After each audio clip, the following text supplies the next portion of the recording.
Deborah, with her 30 years of being an entrepreneur and creating over 7 companies, knows exactly what it means to accept the mission. When you make that decision, when you accept the mission to become a solopreneur, to take yourself and your talents to market, then you embrace a life of not only unlimited possibilities, but also the unknown. It's an elixir of fear and bravery that only someone who's taken the leap really understands. On our show, Deb digs deep with her guests to highlight what you, the listener, wants to know.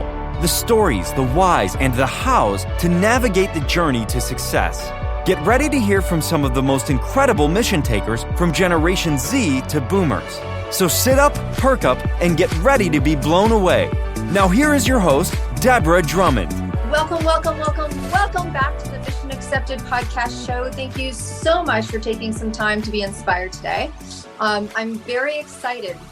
We have someone on the show that's kind of from two angles, two elements that we love to talk about. One is he falls in that creative category of, self-driven, self-motivated creatives, authors and writers and singers and dancers and directors and actors. And then also underlying that, part of his major success is that he truly is that active entrepreneur. If you've never been to the Mission Accepted show, let me just tell you what we got going on here. You're going to be inspired and motivated. If you are an entrepreneur, a creative, someone in media, or one of our absolutely fantastic entrepreneurs who just can't stop saying yes, which is kind of what we've got on the show today as well. Or you are from that gorgeous Gen Z generation where you're hopping on to this world of entrepreneurship before you finish high school sometimes, you guys. So we have a weekly show for the Gen Z generation. And really, honestly, there is no time like there has been for the world of entrepreneurship in terms of the multi-generations of people that are side gigging, side off the desking, doing books, creating businesses on Instagram. And every generation can benefit from each other, whether it's the younger generation coming in with social and AI and, VR and all that good stuff, or it's the other generation that knows how to sign a document and close a deal on a handshake. There's something very special about combining all that. So we hope that you get inspired today. You know what? Look, if you're listening and you're like, hey, I fall in that category and I want to be on the show. Well, you know where I am. I always want to thank you because you are the best audience. You you just so support the guests. And I know that you send and forward all of these and create, incredible interviews everywhere. So let's get into it today because we've got a multiplex conversation here. I know Luciano from a couple of different things. One is having a great in-depth conversation about him as an author. The other is he has an incredible background in helping and serving people, which is really what I see. He'll correct me if I'm wrong. Fueled and led this, all these wonderful books. He's a multiple author.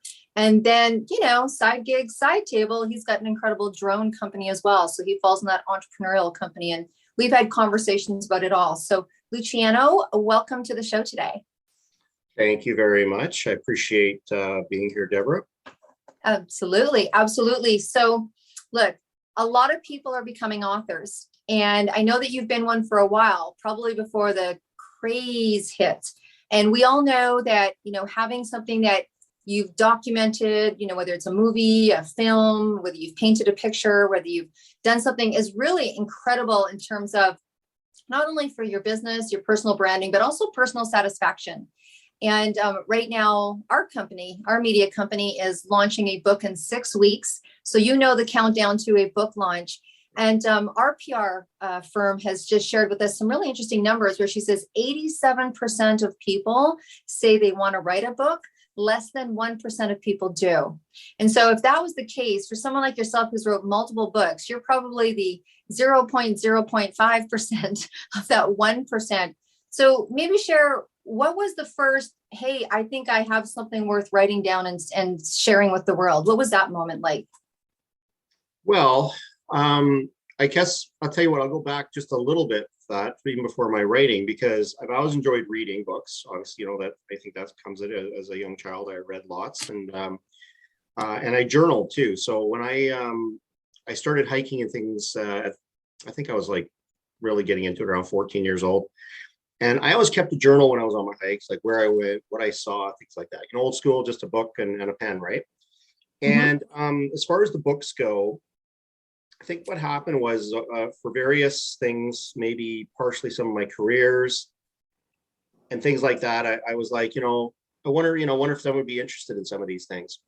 My first book was actually called Crossing the Line, How to Cross a Land Border Stress Free. It's when I worked as a border officer for a short period of time. It was only 3.5 years. But what would happen was I would constantly be getting people, mainly colleagues of mine, actually, because I also worked part-time as a paramedic at the time. And they would always ask me questions, and we're talking some very, I considered basic questions about crossing the border that they didn't know. And I thought, how come there's no book about this? Now, you have to understand, there's a lot of restrictions in that job where you can't share things, right? For security reasons, national security, etc.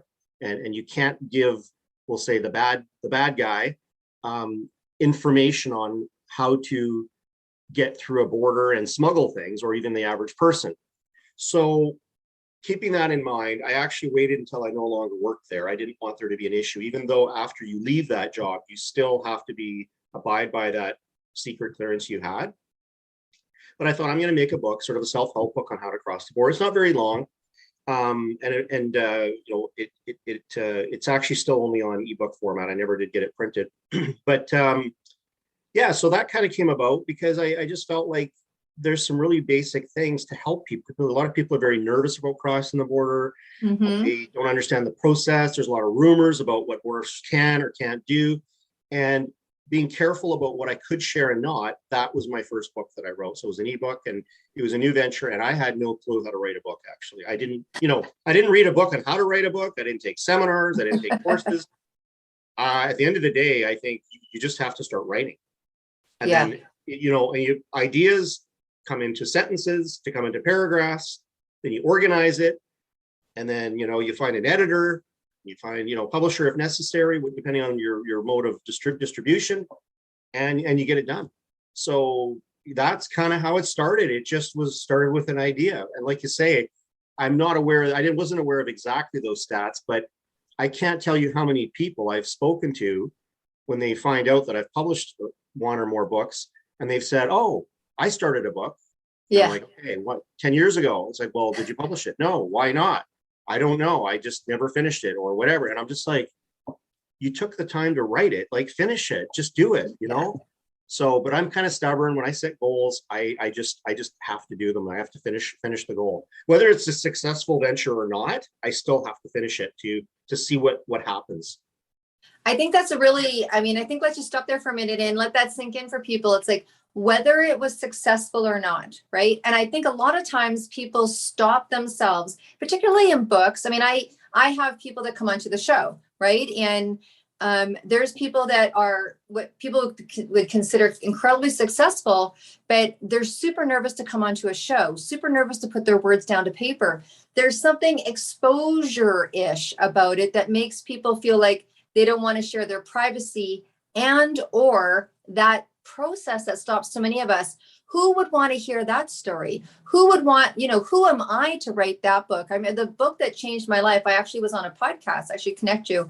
A gentleman that has a podcast that asks you, what was the book that changed your life? And for me, it was Shakti Gaiwan, Living in the Light in My 20s. And I remember when she stood there, I got to see her 5 years after this book, or 10 years after this book had changed my life. And she said, when I was writing that book, she goes, of course it's in multiple languages now and everything. She goes, I went through such an experience of imposter syndrome. Like, who am I to tell people philosophy? Who am I to write this kind of book? Who am I to? And she was very nervous about writing a book because of that. So I think it really stops a lot of people. They get to that place, and then the reality of the success might come in, or the sabotage, or not wanting to have people, have that kind of attention. Not everybody's really comfortable with it. If I could actually just add on to that a little experience I had with my second book, because after I wrote the border book, another passion of mine has been outdoors hiking, and I spent a number of years on various search and rescue teams, from my time in the Coast Guard to land to air.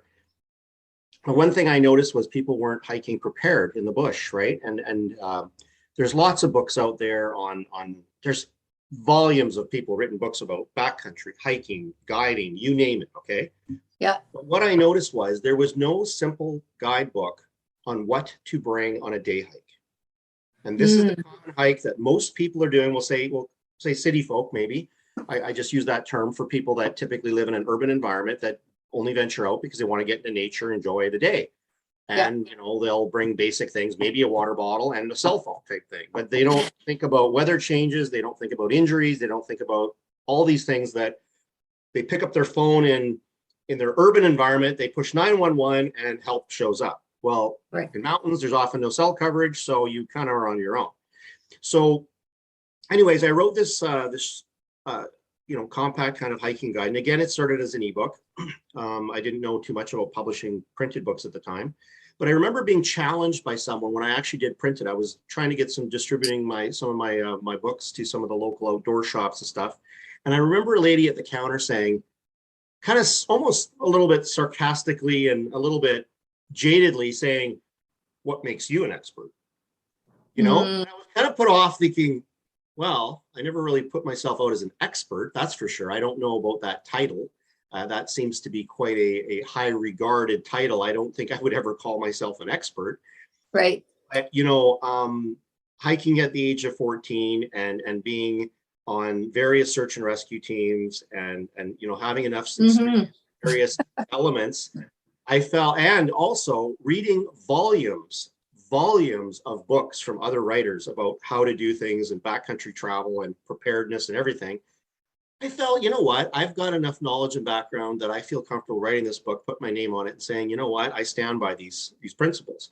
Yeah. So, but it was interesting being challenged, like right in front of me. She was just very brash about it, saying, "So what makes you an expert?" I'm just like, I felt like saying, well, what makes you the person to challenge me? I almost said, well, I don't know about you, but I wrote a book about it. Oh my gosh, that should be your first sign. You're like, oh, hey, by the way, let me sign this copy for you. Yeah, so it was just interesting. It is interesting. I mean, it's always, and they always say it's that one person that makes that one negative comment that makes the 1,000 comments. It reminds me of Brene Brown, when Brene Brown was talking about how she had her, man in the arena experience. And there's a 3-minute, YouTube that people can watch. And she literally put herself on stage. She didn't expect this presentation she was doing to this corporation. She studies shame and vulnerability. All of a sudden it went viral. She had 1.3 million views on this thing. Everyone was calling her to come and speak. And so she came in. So she was doing these speaking engagements. And she said that the advice from her husband and her therapist was to not read the reviews. So what did she do? She read the reviews. And one review was awful. They just kind of, less research, more Botox. I mean, I feel sorry for her kids, all this stuff. Anyways, she spent the day watching TV. She was all devastated. And she came across this man in the arena speech that literally changed her life. And it was really interesting because she talked about how most of us she goes, we don't do what it is that we want to do in life, just based on the fear of what other people would think or could say. Like, it can be jaw-dropping how much we don't do based on the fear of someone doing exactly that, right? Of exactly coming to your face and challenging you. So good for you for getting through it. But she said one thing that I've kept very prominent, and I listen to that 3-minute videos on my phone. I listen to it often when I start to brave up and get scared, because they go together. And it's like, who am I to do this book? Who am I going to start a media company? Who am I to go on stage and talk to this many people, blah, blah, blah.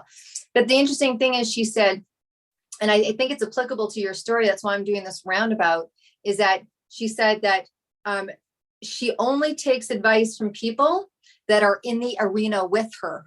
So she said, if you're in the arena getting your butt kicked, because that's what happens when you become an entrepreneur. If you go in, put yourself in the line and you got something to say to me, I'll listen. But if you're sitting in the cheap seats, no, thank you, sister. And I was like, oh my God, I love that analogy. Like, that woman was in the cheap seats. She probably thought about doing a book on hiking for the last 10 years. And you came and bursted her little bubble, Yeah, so I don't know. I agree with the philosophy. I've always referred to slightly different. Old school, I suppose, would be, until you've walked in my shoes or my boots, you don't understand. And we used to use that adage a lot in the military, because I've met a lot of armchair warriors, we'll say, who know more statistics about military warfare and tactics than most soldiers, but they've never spent a day in the military and they have no idea what it's like.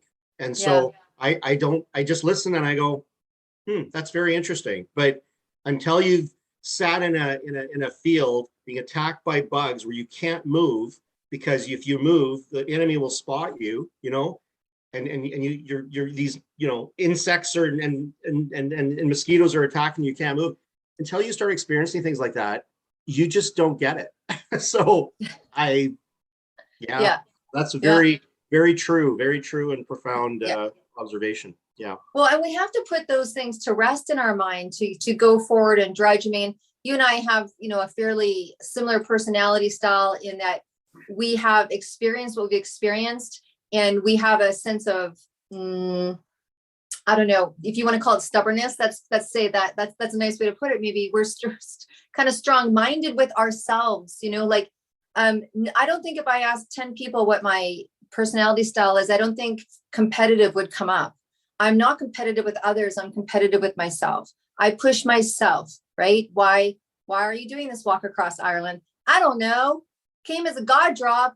Yeah, people like, some people would say, no, thank you. And I'm like, it's within myself, right? And I know that you totally get that. So let's get back to these incredible books, because I know you got a book that you're relaunching. So maybe share with us about this book that you're relaunching, because you've had this for a while, and the pandemic era kind of took you off course from the marketing. Maybe share a little bit about that. Yeah. So what happened was, I actually recently retired as a paramedic, but up until just a few months ago, I've been a paramedic for 19 years. And while I was working on the job, we would always come to calls and say, no one's going to believe this. No one's going to believe this call. No one's going to believe this is what happened. And I'm not talking about the dramatic ones like stabbings and shootings and, the whole blood and guts kind of stuff. So I thought, and then there's also the humor as well. There's a lot of that. There's various elements to the job.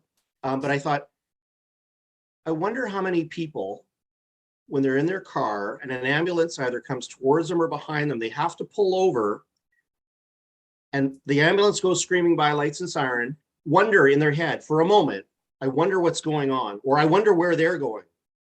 Mm-hmm. And I think probably most people do, other than the inconvenience that, another emergency vehicle I had to pull over for, but they're going somewhere to help somebody, right? So that premise idea, I thought, well, how many books are out there? And there is other authors that have written books like this. It's like, I'm not the first by any means. I don't know how many, BC paramedics have written books like this off the top of my head, or et cetera. But so I thought, maybe this would be a good read for people. And I decided to write it sort of just short stories, sort of almost Reader's Digest style. Mm-hmm. And that way, it's not sort of like one of those books that you have to pick up and finish. You can pick it up, you can read a story, you can put it down, you can leave it for 2 weeks and go, hey, you know what? I want to read another story. Or perhaps you're traveling on a train every day, or maybe you're on an airplane and you just want to read a little bit, but you don't want to, because you know how books are, like sometimes you have to have momentum. And if you don't finish them and you go pick them up like a month later because you got busy, you go, wait a minute, where was I? Like, where's this, whether it's a novel and a story, whether it's a self-help book, whatever. Yeah. I find myself anyway, there has to be one. So that was the idea behind the book. And then, because I had a little bit of experience writing, we'll say my ebooks as far as the writing process, but I've never had the experience of actually self-publishing, which is what this is, and dealing with a publisher and printing a book old school, because to me, it's funny, even with my ebooks, I'd never written, and I have never written an ebook or read an ebook. Well, I have read a couple now, but prior to that, I'd never read an ebook, and yet here I am publishing one. And you're like, well, that doesn't make sense, right? Right. I don't read them. I like reading. I don't know if you can see this. Can you see that? So for those of you that are listening, he's got an incredible cover of his book, The Untold Stories. It's fantastic. So you guys will we're gonna tell you where you can go take a look at that. Yeah. So anyway, so that's where that came out. And as far as writing, the stories, a lot of them were already in my head because certain calls you tend to remember. But then what I did is after a shift, because a lot of calls, actually, especially the ones that aren't very, very, we'll say dramatic, you forget. I used to say I unplug when I leave work because I don't want to remember, I go home, I need to chill my brain and stuff. So what I would do, basically at the end of my shift, I'd record some short notes for myself in my phone typically, rather than keeping written notes, because sometimes you lose them.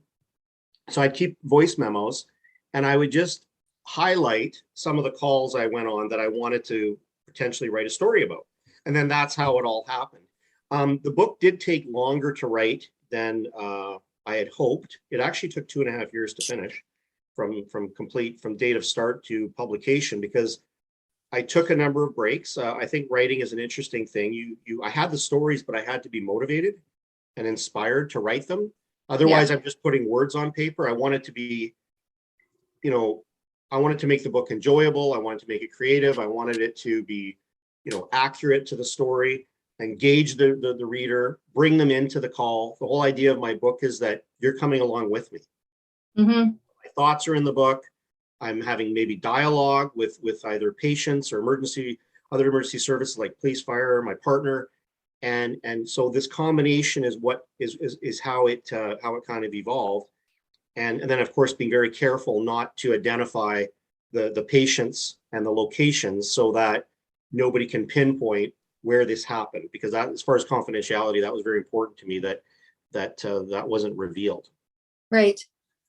That's, there's a couple of things in there that I find really interesting, and really to highlight. So one is that, you had the epiphany that, I mean, I'm hearing it in the hiking, I'm hearing it in this story. It's like, you have this ability to see not a hole in the marketplace, but you're like, hey, I wonder if people think about what it's like when the ambulance goes by. I bet you they do. And I'm nodding my head, and I'm sure so is lots of people. They're like, yeah, because actually, when I see a paramedic, I always kind of do I do a little prayer.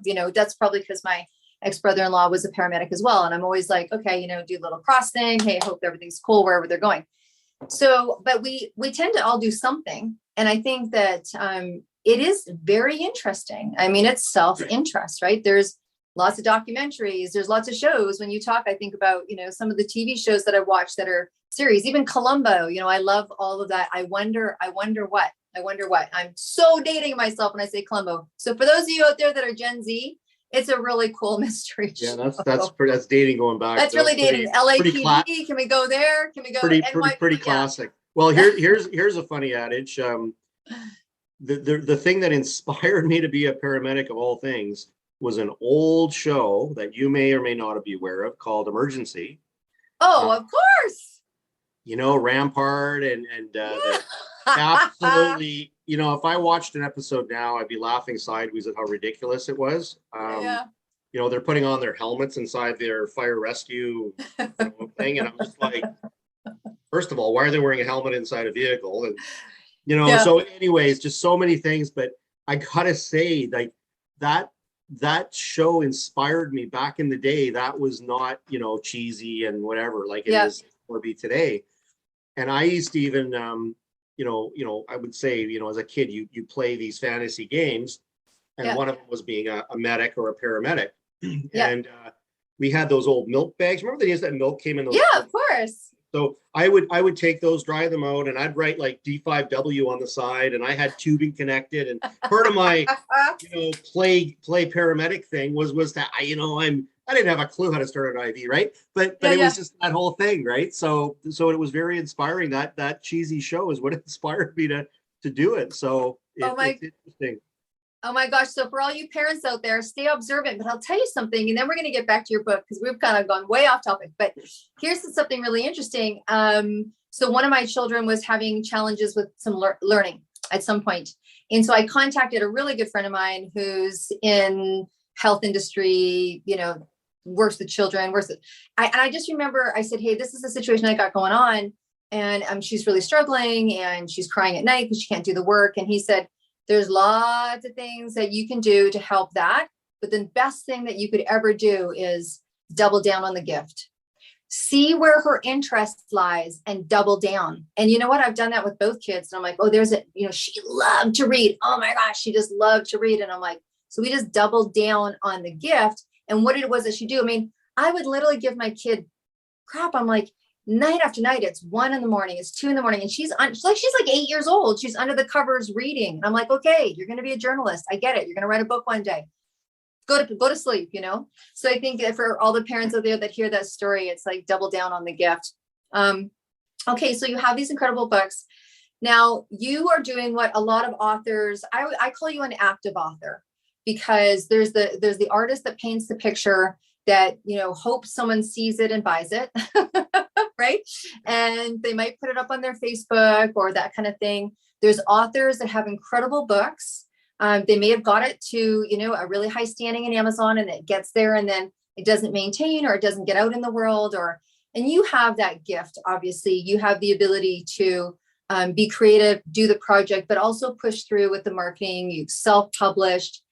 Can you share with people that either have a book sitting there or have a case of book in their garage, or like you've been able to get into Indigo, which is, for those of you that aren't familiar with Indigo, it's a really incredible bookstore chain. How did you go about, for example, let's start there. How did you get your books in Indigo and get to have a table and say, hey, come take a look at my stuff?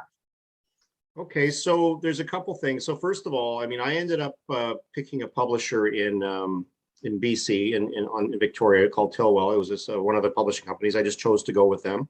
Yeah. And I'd say overall, it was a positive experience. There was some glitches about things, which is not unusual, but overall, it was a positive experience dealing with them. And typically what happens then, so when you have a manuscript that you want to self-publish, so it's not like traditional publishing where you submit a book to a publisher and they decide if they're going to publish it, and then they end up paying you. They buy the rights for the book. So, yep. And then they edit it, they pay for they pay for everything. And then you get some type of either a commission after for sales, or they pay whatever. I've never done traditional publishing, but you know, and the problem with it though, with traditional publishing is that your book no publisher may take it.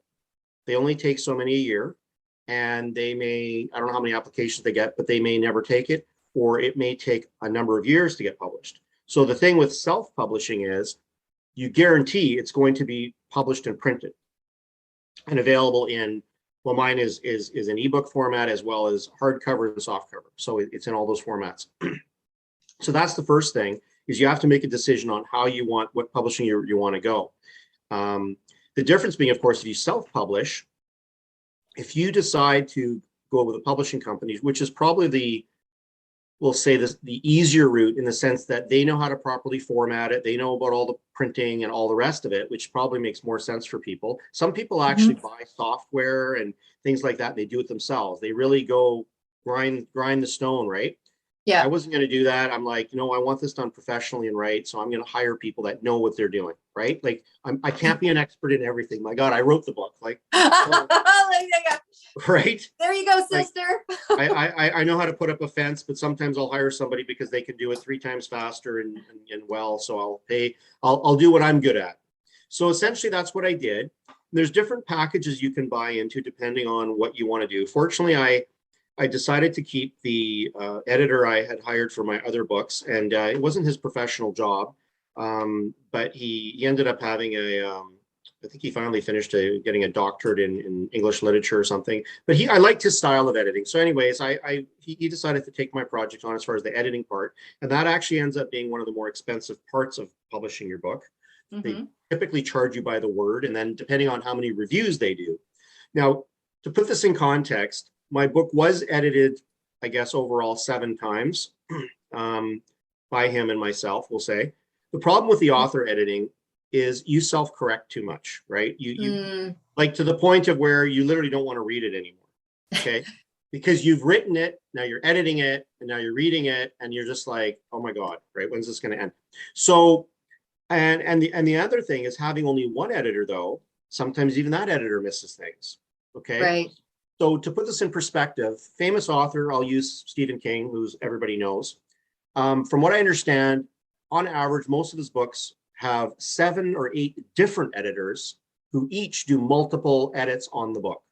Wow. Now, we're talking a famous author, obviously, but to give it in context, that is a lot of people looking at the book and editing it and correcting it. Okay. So that is a huge difference than, say, someone like myself who's just, I don't know, I'm throwing this book out. I don't know if anybody even want to read it. I'm some unknown person.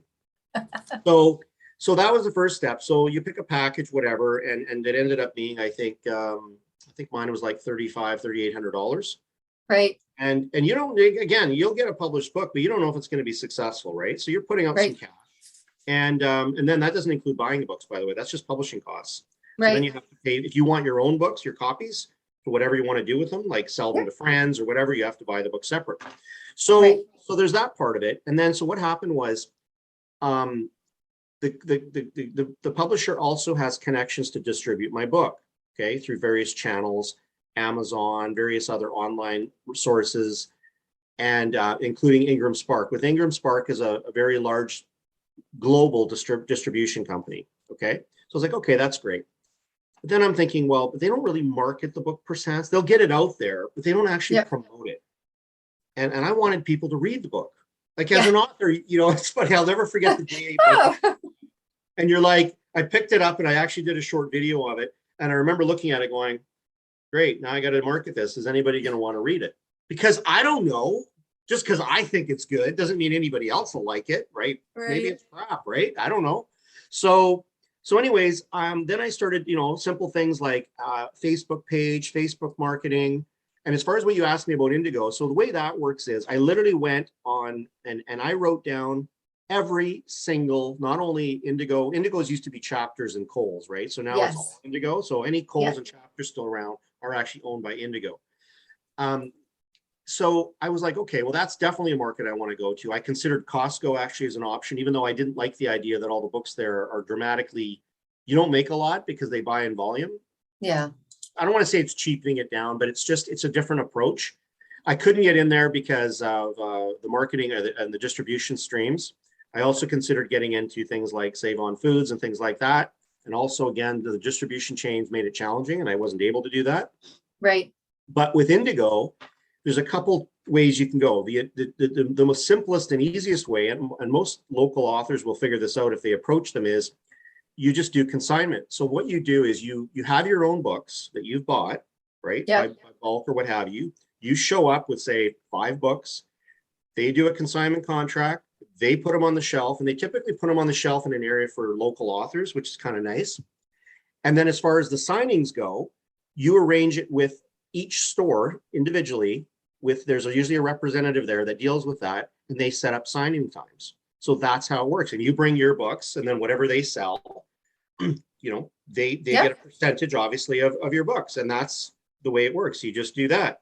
Now, when it comes to the actual signings, I also learned a lot about how to actually sell your books, because my first signing I did in the White Rock location, I actually had a friend, he's an RCMP officer, that came by with his wife, and he bought a book.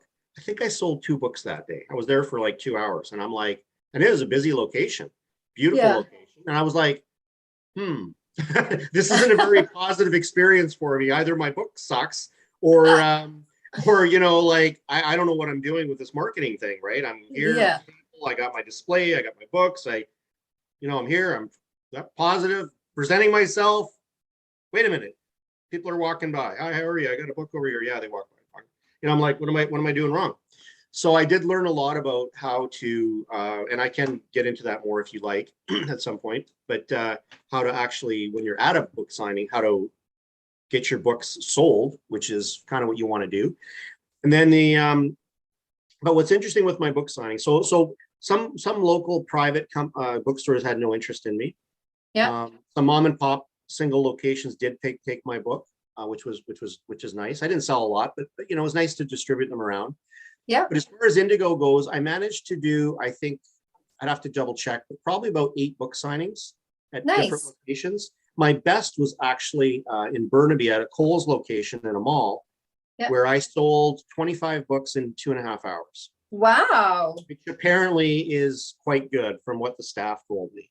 By then, I kind of learned the knack of what I had to do to actually accomplish that. And it's not just sitting at a desk with a pile of books in front of you, actually. And I will share this with other authors. If you're at a book signing, first of all, make sure you have your books presented and displayed in a nice fashion. If you don't know how to do that, you can just see what other authors are doing, get some ideas. Yep. Have a backgrounder sheet, which my publishing company made for me on a plexiglass thing to have up, which is a nice add-on. But literally the most important thing, absolutely, if there's a takeaway for any author out there, when you have the books and a person walks up, you hand them the book. Once the person holds the book, you're 50% sold that book. There is something that I don't know, I'm not a psychologist, but I learned very quickly the difference in sales when you hand somebody a book and they're holding it. I'm assuming it has something like its ownership, that this is now theirs. Right. And it is so incredibly effective. I think after I learned to do that, my book signings, I didn't sell less than 15 books on a book sign. Nice. Yeah, nice. Thank you. I'm sure authors everywhere are like, and the other thing you need to do, if there's two people there, if there's a man and a woman or two friends, you each hand them a book. Now, of course, with COVID, when it came and book signings stopped and nobody can even touch anything, obviously, that everything stopped completely. But so that is something that if I want to do a takeaway, you have to be positive, motivated, stand up. There's a chair. You know what? The only time I sat down is when I signed the books. I was standing the whole time. Right. I didn't really stand behind the table all the time. I would walk up to people walking in the store. If it was slow, I'd walk up with my book and say, hi, I'm doing a book signing today. And I had a large poster too. I got a giant 7-foot poster with my book cover on it at my table, not just book, but I would walk up to people and say, hey, I'm a local author. I wrote this book about this and this. Here, take a look if you want. Some people had no interest. I'm like, yeah, that's okay. I'm looking for something else or whatever. Other people might be, oh, okay, what's that? I'm not interested, but I've got a nephew or I've got this, or maybe that's gifted to somebody. So you got to be interactive with people. And then you have to give them a little teaser to explain why do they want to read this book? Give them a little insight to it maybe or something and draw them in. I had one of the staff members once that came over and said, after listening to you talk to these people, I want to buy your book. Like they did, they bought my book. So it was kind of like, oh, I guess I'm doing something right. It's a compliment when a staff member in a bookstore says that, right? More than just a customer. Yeah. So essentially, and then going back to your original question about Indigo, so that's just getting a consignment. But what I wanted was more than that. Right. And I had a manager at the one in I guess it was West Vancouver Indigo. He actually was a major distribution or whatever manager in a store, but he only worked part-time. He's pretty much retired, but he came up and he said, hey, he goes, I want to give you a little tip about something. He goes, how many of these signings have you done? I told him. He said, now, how do they go? And I said, yeah, they're going pretty good. He goes, so many books have you sold? I told him. He goes, well, how would you like to have your book go national? Now, what happens with traditional publishing, they guarantee a spot in bookstores like Indigo. So that is one thing you get when traditional publishers do it. They have arrangements, whatever contracts, that's what they do. So your bookshelf gets on a shelf. Mine was only getting on shelves that I hand delivered. So I wasn't making a lot of money, by the way, as far as covering off my expenses, profit, and recovering costs. So I said, well, of course, yeah, I'd like it to go. I'd like it to be in bookstores out in East and Ottawa and Edmonton and wherever. Of course I would. So he says, what you have to do is contact the regional distribution manager and based on your sales, push it for them to take your book. Now, fortunately, Indigo deals with my distribution channel of Ingram Spark already. The only thing I had to do was they wanted me to tweak the commission a little bit, so I had to give them a little bit more. Okay. Right. So that was the only thing I had to do on my part. But basically, within weeks, I could go on an Indigo website, type in my book, and see how many copies my book was at all these locations physically. That was pretty cool. Yay, that's a celebration, right? That's like streamers and balloons and gold stars. It was really cool because it was like, wow, my book is in like Ottawa, Montreal, it's in Toronto, it didn't on every single Indigo, by the way, but sort of like, and they put in the health sciences, I think, section or something or whatever. I can't remember now, or because originally he was trying to decide where to put it. There's different categories like autobiography or whatever. But anyway, so that was essentially the road. So my point of this is you have to work. You have to do the work. You have to distribute it. You have to get out there. Other things I did right away, literally after my book was published, I contacted the local newspaper. It's just a local newspaper. Yeah. So, hey, I'm a local author. I just published another one of my books. I've written two. It's my third one, whatever. Boom, I'm on page 2 of the local paper. You know, next thing I'm getting phone calls. Hey, could you come and speak about your book? And we've got like a seniors thing, whatever, every week, a local coffee talk thing. Would you like to come and do a presentation? Great. Then I contacted the local library network. Now you got to understand, you're not selling a lot of books to a library. They're only buying a couple. No. But as an author, I can tell you, there's 2 things you want to do when you publish a book. One, well, you want them to read it. Actually, there's 3 things, I guess. 1, you want people to read it. 2, you want them to like it. And we're talking, you know, you want to get at least 4 stars out of 5. Okay, I'm just saying. And then 3, you want to recover, at least break even with your investment of money you put down. Right. I accomplished all 3 of those in a year and a half of publishing. Wow. All my money I put in was recovered in a year and a half. So to me, it was a successful venture from the financial point of view. But then further to that, people are reading the books, and I got some pretty good reviews over the time with how people enjoyed it. So it was great. It was very positive for me. I think that's incredible. I mean, you can see how the relationship between the creative and the marketing and how that needs to go. And honestly, just tweaking, simply telling people to stand instead of sit, telling people that it's okay to kind of go past your table and have conversations with people. When that gentleman walked up and said, "Do you want to go national?" You didn't shy away. You said, "Yes, what do I need to do to make that happen?" When someone called you to go to a senior center, you said, "Oh, I don't know if that's my demographic. I don't go." You went. And so that's really a big part of it, is that we never know. But to really, you took responsibility for your success is basically what I'm hearing. Yeah. And as far as the local speaking engagements, and it's interesting because actually one of them gave me a small per diem thing, which I almost didn't want to take. You know, they give me like $50 just to kind of whatever. And, you know, and I was like, wow, you know, I don't really need money for this, right? And what I found with that though, if anybody ever gets called to do one of those, especially for, you know, I got to say the seniors group that go to these things, whatever, or weekly. Yep. You read a story or 2. They loved it. They loved it. And I didn't know that that's what you're supposed to do. Like, I was like, oh, okay. No, I read 1 or 2 stories in that thing. And they just were you know, encapsulated with that idea. And of course I did do a signing afterwards. And another thing to do is, because people don't carry cash, get a Square account or something like that, where you can they can use their credit card from your phone and pay for them, because that way you can actually sell them. Because a lot of people don't carry cash anymore at all. No, they don't. And, so really, if you want to sell a few books while you're there, or people want to buy them, they can make it easy for them, get a Square account, and then they can just buy them from you right there. So awesome. Well, let's bring this back to you. Thank you so much for giving all of that information to everyone who wants to.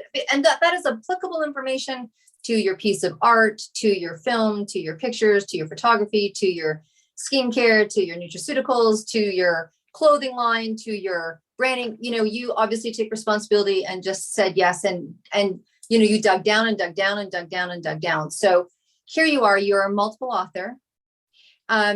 Give us the titles of your other books. Absolutely. And I know you're focused on this launch right now of the Untold, you know, the Untold stories.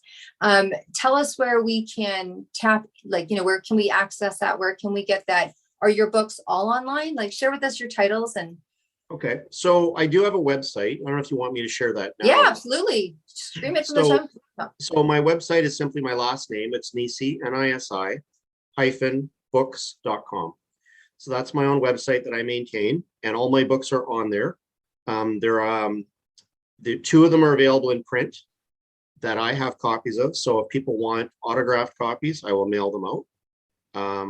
I suppose my signature book would be my Paramedic stories. It's the one I'm probably, we'll say, most proud of, in the sense because it was really my first printed book, which is for me very important. But my other books as well, the hiking book. So one of the books is How to Cross a Land Border Stress-Free. Okay, so that's an ebook format. But again, these can all be downloaded directly from my website. And there's an e-commerce component, so you know the prices are there, etc. And the other one is Trail Ready, How to Prepare for Hiking Emergencies. Again, a small little guidebook. And then, of course, my Untold Stories of a Paramedic. There's also some links. I used to have a lot of bookstores on there that I sold it at. I had the links there. A lot of them don't carry the book anymore. Indigo still does. So if you were to just type in my first and last name in an Indigo website, my book will pop up. And it'll be available in softcover, hardcover, and ebook format on there as well. It's also available, of course, on Amazon. And actually, it's available on many other sites. I've found it on Italian sites, Portuguese sites. I found it on, if I search my name to kind of just see what's going on out there that I didn't even know about, it's all over the place. What is really cool, though, I got to say, is when I see books being sold in either the UK or Australia. Yeah. That's kind of cool. Yeah, it is kind of cool. And I think that all comes from saying yes and being brave and getting it out there.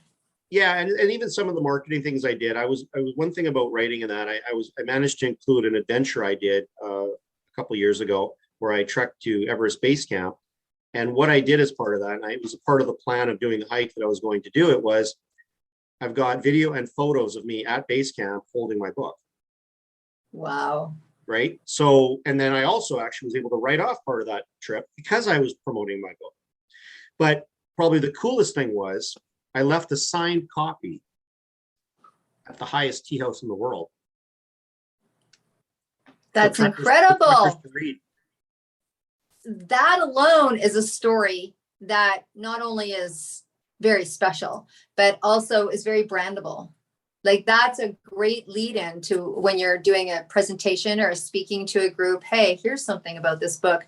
It's very, it's a very eye-catching or ear, people hear that and they're like, wow, that's, I guess in the world of marketing, they would call it a hook, but I don't want to demote it to that, but that's beautiful. Actually, that's really beautiful. And I think you've just shared another tip. It's like, okay, so when you travel and you give this book away or you're doing a speaking engagement or what have you, just being able to write it off. And always, I think people should take their books with them. A lot of times authors don't have their books with them. I'm like, what are you doing? I carry books in my car all the time. I carry probably 2 or 3 of my paramedic books. I carry a few of the hiking preparedness books. Of course, the Across the Border isn't printed, so I don't have copies of that. Right. Because yes, I do come with people, and if we get into a conversation sometimes, there's another thing I do sometimes. I might be working on something else completely non-related to writing. Often when I'm writing, I do, but I'm sitting at Starbucks, I put a copy of my book beside my computer. And people will walk by and they'll notice it. They'll be like, oh, that looks like an interesting book. So, oh yeah, you think so? Here, take a look. They'll flip through it and they're like, wow. So then I'll lead in and say, yeah, I'm the author. So would you like a signed copy today? Perfect. Just one book, but it's not the point of the book. It's the fact that someone is interested and wants to read it. Because like I said, when I got him in the library network, literally, I think it was within 2 days of me getting it on the library, this is even before I got the cover on it, I had 15 holds on it. By the time I got the cover up within a week, there was 24 holds on my book. And they only had 2 copies. People waited a year to read my book. I mean, they could have bought it, but people like go to the library, they wait. So literally it was like, holy crap, there's 24 holds on my book. What? But I only sold 2 copies. So it's not about the money anymore. It's about people reading it. Absolutely. Absolutely. Right. And that gets people talking. And like I said, it's, I think that's the optimism of the entrepreneur, my friend. It's you never know who that book's going to land in. You never know who that conversation's going to turn into. You never know who that person on Facebook that said, hey, I noticed that you're in the music industry too. You're, like you never, ever, ever know what it's going to turn into. And that's the beauty and the plethora of saying yes. And it only takes one. My grandmother used to say, we used to buy lottery tickets. Come on, it's grandma. My grandmother used to call me from the Legion. I won the meat draw again today, Deb, and I won bingo. And I'd say, oh yeah, grandma. And I go, how many tickets did you buy? She'd say, I bought 1. Only takes 1 to win. Ever, right. Always. That's it. Like, okay, grandma, how many tickets you buy? She goes, you know how many I bought? Only takes 1. I'm like, funny. Okay. That's awesome.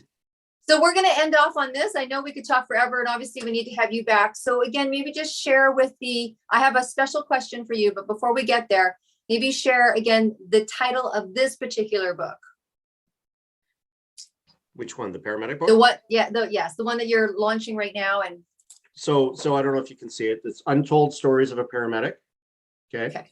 And I actually have just secured 2 book signings. One in the Indigo and Langley. What did I just set it up to? I was just thinking. I just agreed to that the other day, but it's in. Okay, now I can't remember the day. Well, it's okay. People can look at Anyways, doesn't matter. they It's on my can reach out website. to you and contact, and you can tell them. All good. It's all good. Yeah, I got a couple book signings, one in Vancouver, one in Langley, one in June and one in July. I'm setting up one in Kelowna. So just kind of revamping, what happened where everything stopped in COVID for a couple of years. Yes. So kind of doing a little bit of a relaunch, we'll say, Yeah. revive. And so there's that. What else did you wanted to ask me? Nothing. That's good. My last question, though, that will completely different category, completely different, okay. Desert island. You're heading over to a desert island, just you, and that's it. You're going over to a desert island for the rest of your life, and you have one room in your suitcase. You have a little room in your suitcase for one album. What music album would you take with you? Geez, that's a tough one, actually. There's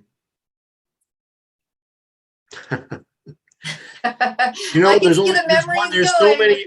I like different types of genres. I know. This is the hardest question. I gotta say, we'll leave this takeaway, but I'd bring Rolling Stones. All right. Any particular album? I can't think of one off the top of my head. We're gonna go with the greatest hits. The greatest hits, but I just there's something about those songs that I used to listen to when I was in Africa and Rwanda on a tour when we were on road moves. And I would listen to that music and I remember it. And so for whatever reason, I have lots of genres I like. I like everything from Yanni to jazz to piano music. Yeah. But we'll stick with Rolling Stones. That's not a bad one to stick with, my friend. It was such a pleasure to have you on the show. I know that we're going to be talking more. I know that you're going to be back. I wish you the highest level of success for this book launch. Long time coming, relaunch, pivot, doesn't matter. And thank you, audience. You are, like I said, the very best audience. You're so interactive. You're so supportive. Again, if you'd like to be on the show, absolutely pop on. And you guys know that I'm talking a lot about music right now because of this incredible walk across Ireland to donate and raise funds for She Is the Music, which is Alicia's worldwide music association, because we know that music heals. Straight up, it heals. And if you want to be in touch with that, you can reach out as well. So thank you so much, Luciano, for all the tips and sharing your words with us. And we will see you guys again next week. Bye for now. Thank you very much.